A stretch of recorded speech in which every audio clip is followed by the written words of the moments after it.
My name's Georgina Bearman. You might recognise me from the Hotel Inspector that was on last year, Series 15, Episode 2. I have an 8-bedroom bed and breakfast, or I did have, in Lytham St Anne's, which we run quite well, very successfully since Alex came. Started that in 2015, and we were riding the crest of a wave since she came, which was very exciting after the programme aired. And then at the end of February, the income just stopped dead. That was it.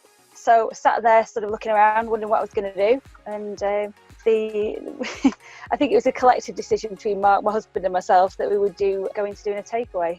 Let's just double down on that for a second. So the B&B, obviously, being on the TV last year has helped. You know, bookings were coming in, came to end of February, and obviously start of March came in and bookings dried up. And you had basically, obviously, anybody here who's got a bed and breakfast or knows a bed and breakfast is a big part of bed and breakfast is you provide breakfast as well. What was the date that you decided to make this pivot and this change? Do you remember the sort of the conversations you were having? Do you remember like where your mindset was at and like what made you put that post up on Facebook? And it wasn't until we hit around, I think it was the end of that week of the Friday the 13th, I think it was, around that time. Yeah. When did we start? The 23rd. Friday the 20th, around that was it really hit because everything just closed down, and I didn't think it would. I don't know why I didn't think it would, but I didn't think it would. And it was the case of, on that day, what we're going to do, because I knew that our mortgage company weren't going to help, and we'd got a finance out and they're not helping either.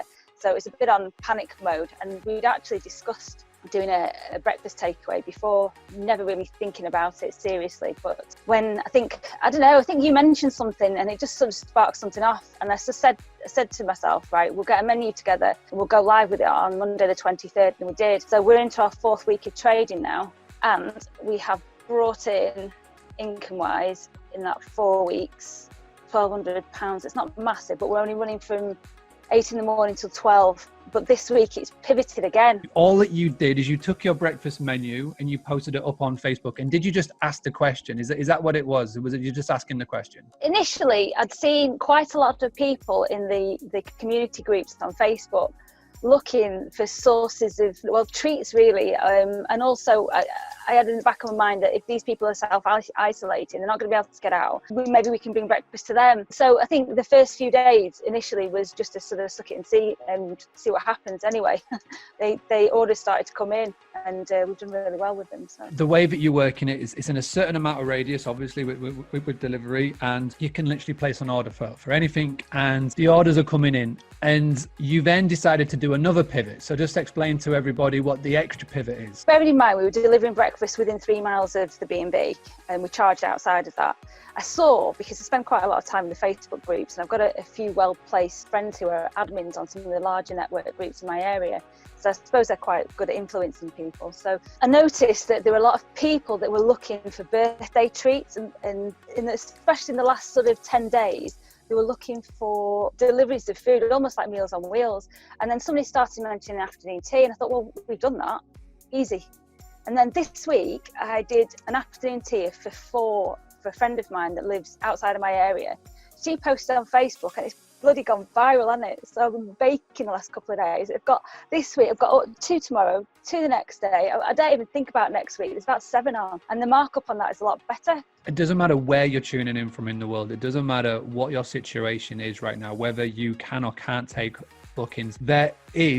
People are spending money. You know, I think we just naively think that literally nobody's spending anything right now. People are, and people will, and specifically with like birthdays or special occasions and things that are coming up, even in times like these, people will want to do something to treat the people that they love. And if you can do something like this, and again, it's not like Georgina's living in the middle of Manchester. You're in, the Northwest, and what's the population of where you are, would you say? Half the catchment area is the sea, so we've only got 50% of any particular catchment area, but it was quite well populated. I have delivered in the St Anne's area within 3 miles from Lytham, and then I've actually gone up as far as Cleveland, which is about 13 miles away, but it's quite dense in the half I've got. This is the thing, it's not massive. You've got a specific area, and 99% of people that will have seen your post on Facebook will have gone, nah. But you don't need those 99%. You just need that 1%. You just need that one person to go, this sounds good. I just want to say, well done. And, you know, when all of this is over, when all of this calms down and all of this sort of goes back to what a potential new normal will be, you've now potentially grown a second business. If there's one advice you could pass on to somebody that is watching and they're thinking about bringing in income, what would be the one step that they could make to go from thinking about it to doing it? It's been a bunch of new COVID groups set up, and there's a lot of demand for various bits and pieces in there. So if you're nervous at doing something new, have a look in there first. Make yourself a member of the local community groups. If you come up with an idea, just put it out there. Put it out there, get as many likes and shares. I use the marketing skills that we did from the competitions. So when anybody comments, I replied, and of course, it's just gone silly. So yeah, I would do that. I'd just make yourself as members of as many local groups as you can. So impressed. I know everybody else who's part of the Boostly Academy, who's been joining in this journey with you along the way. So yeah, thank you so much.